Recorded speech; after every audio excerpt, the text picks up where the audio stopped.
the answer to that seems to be no. And the reason is the celebrated butterfly effect. Now, I have a mathematician friend who I was talking about this program, and he said, don't tell them about the butterfly effect. He said, everyone gets it wrong.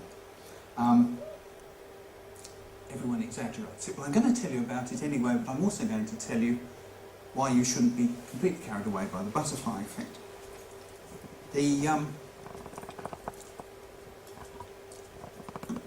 name butterfly effect seems to have been coined by somebody who, we don't know actually who invented the name, but we do know where the concept came from, and it was from a meteorologist called Edward Lorenz.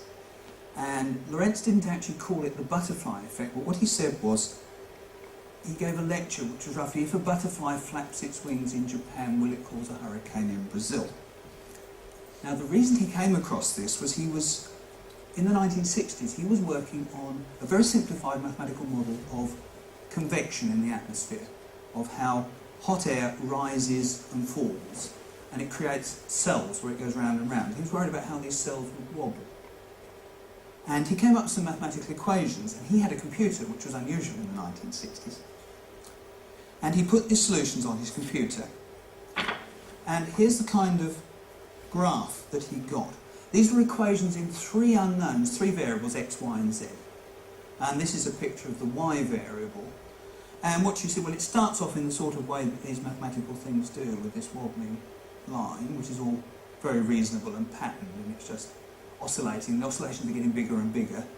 And then he found it suddenly started to switching into oscillations that went up or down, or up again, or down again, and with no very obvious pattern to the way they switched. It almost looked random. And this is one of the signs of what we now call chaos. And the other thing he found, one day he was in the middle of a run of this thing, and he had to go off somewhere, so he switched the computer off. And all it did was print out loads and loads of numbers showing what the results were. So when he came back, he didn't want to start the whole calculation all over again. So he thought, well, look, it's a dynamical system. All you do is from each state you calculate the next one. I'll just plug in the numbers I've got at the moment and carry on the process. Then he thought, well, we might have made a mistake. So what I'll do, I'll backtrack a bit, go a little bit back in the calculation, plug in the numbers, and then I can see whether I'm getting the right values. And then after that we can carry on. Now when he did this, for a while he was getting the right values, so it all looked pretty good. And then he noticed that the new calculation was differing more and more and more from the old calculation. And he wondered what on earth was going on. Was the computer making a mistake? And eventually he realised what had happened, which was that the approximations in the way the computer represented numbers meant although he'd put in the correct figures to a certain number of decimal places, let's say about 3 decimal places, the fourth decimal place was different from what the computer had been using on the previous run. And that tiny difference was getting magnified and magnified as the calculation went on. And so that after a while, it completely changed what was happening. And this is the basis of his idea of the butterfly effect. If this was really weather, and somewhere the butterfly flaps its wings, it changes the state of the atmosphere by a tiny, tiny amount. And this grows and grows and grows in the sense that it makes more and more changes to the subsequent way the weather works. He also drew pictures of his equations and their solutions. This is now known as the Lorentz attractor. It's called an attractor because it doesn't matter where you start, you end up drawing the same kind of picture. And so this is a three-dimensional picture. This is a top view, this is a side view.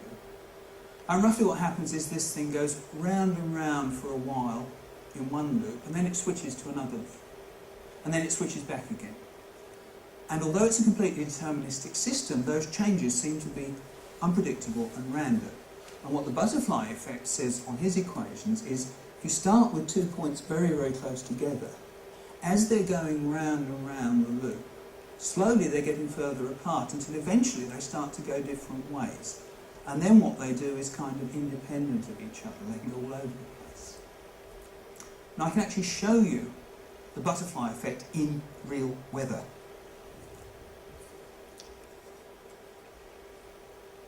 The European Centre for Medium Range Weather Forecasting did an experiment where it started with actual weather data and then made 7 more sets of data which were just very slightly different within observational error. So what we have here is 8 initial conditions for the weather which look essentially exactly the same, just very tiny changes. Then they ran them through their computer to predict what happened 1 week later. And what they got 1 week later was 8 completely different predictions. For example, you can see that there's a low here, and there's no low on this other picture. So, in the equations used by people who do weather forecasting, one butterfly flaps its wings, and it really makes a big difference.